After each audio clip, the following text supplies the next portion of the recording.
So, good day to everyone. My name is Simon Charles Castillo, and for our video, I will be discussing and do a demonstration on how to create a simple LAN creation and configuration.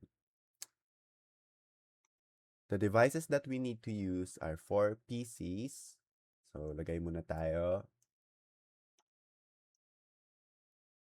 Yan. Next is 2 switches. Ito, ito, and lastly, 1 router. Yan. Now, the next step is we're going to connect the PC to the switch using copper straight through cable. So, gawin muna natin yan. Okay. Let's connect it to fast Ethernet 0. The next is the 02. Then this one as well. Same procedure. There you go. Now, next is we're going to connect the 2 switch to the router using the same cable. So the difference here is we're going to connect it to the gigabit Ethernet. This one here and also here. Yeah. Now, as you can see, we are now done with the wire connection of the devices to each other. As you can see, the connection of the router to the switches are color red, meaning the connection is still not established. So now, what we're going to do is to configure it. Now, let's click the router and go to CLI. Click muna natin yung router, then punta tayo CLI. So now, we are now here to the interface, or also known as the command line interface. So the first question here is, would you like to enter the initial configuration dialog? So what we're going to type is no, and press enter. So now, we are now starting with the configuration of the router to the switches. So the first step is to press enter again. Now, what we're going to type is enable, press enter. Next is, let's type configure terminal. Then, press enter. And as you can see, enter configuration command 1 per line. So, meaning we are now with the configuration terminal. So, the next thing that we're going to type is interface G0 slash, slash 0. Then, press enter. Now, yung kino-configure natin ngayon is yung G0 slash 0. So, what's that? Ito siya. This one. The switch 0. Yan. So, now let's configure the IP address. So, what we're going to type is IP address. Now, let's 192.168.1.1.1. Now, we're going to type the subnet mask, which is the 255.255.255.0. Then press enter, and lastly, no shutdown. Then enter. As you can see, link 5 changed. Interface gigabit Ethernet 00 changed state to up. Line protocol on interface gigabit Ethernet 0/0 changed to up. So meaning we are now done with the first configuration of the switch 0 to the router 0. So as you can see, it changed.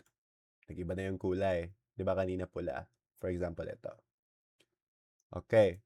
So now let's press enter again, and now let's go to the next step, which is configuring the second switch to the router. So same procedure.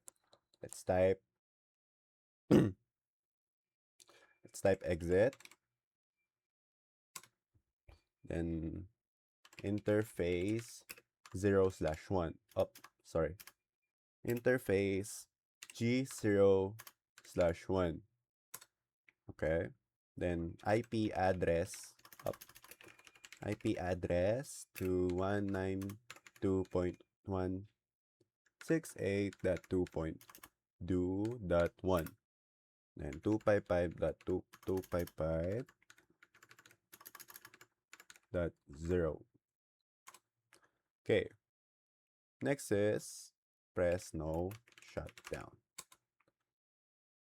So as you can see, same message yung lumabas kagaya ng dito, pero the difference is interface gigabit ethernet 0/1 changed state to up. So meaning ito naman yung naiba. As you can see, iba na siya. So let's fast forward natin siya for a bit, and as you can see, they are all connected. So now let's configure the PCs. So paano siya? First is let's click PC0, the first PC. Then let's go to desktop, then click IP configuration. So let us now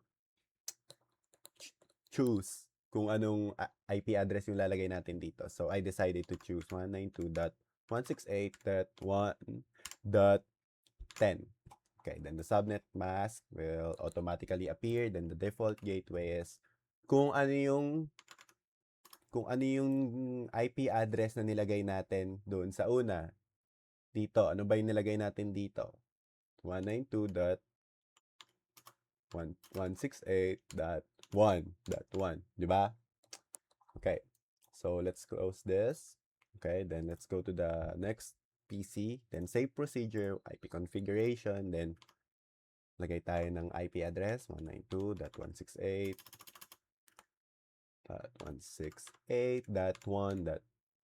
Since 10 yung kanina, let's type 11. So again, subnet mask will appear. Then dito naman is 192.168.1.1. Okay. Now we are done with the first part. Now let's go to the second. Okay, again, same procedure. Then IP configuration 192.168.2.1. 2.10, sorry. Then subnet mask, then 192.168.2.1. So noticed how instead of 192.168.1, we typed 2, number 2. Why? Because during the configuration phase of the router to the switch on the router, when we're still configuring it, we type 2.1, right? In this part, the IP address that we type is 192.168.2.1. And this one is 1.1, right? Okay, so now let us proceed. Okay, this is now done. Then this one, and 192.168.2.11. And again, subnet mask, automatic, that the default gateway is 192.168.2.1. Okay, so now we are now done with the configuration of the LAN and also the devices. So if we're going to check the PDU or the message, let's check the PCW0 to the router. As you can see, successful. This one as well, successful. This one, successful. This one, successful. As you can see, they are now all connected. So let's try to check the connection between the PC0 and the PC2. So, as you can see, it's successful. The PC1 to PC3, as you can see, successful. So thank you guys for watching. So, bale, tapos na tayo. Thank you.